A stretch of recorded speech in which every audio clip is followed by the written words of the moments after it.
Ayan po, ang huli natin ngayon, no? Oh, Lalaki. napakalalaki po niya, no? Oh, Tara. isa po sukat niyan. Tara, lalaki.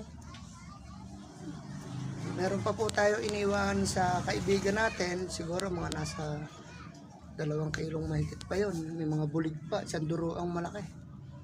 Ayan, no? Tapos nakakuha pa akong susumpa pa. Palipet. Lalaki, oh.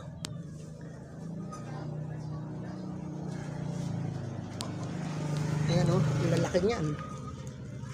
Malalaki pa sa tsinelas yan, oh. Ay, oo nga, ano. Hindi ka na. Ikaw magpala ano. Wala, mama. Ayan, may suso? Ay, masarap yung suso.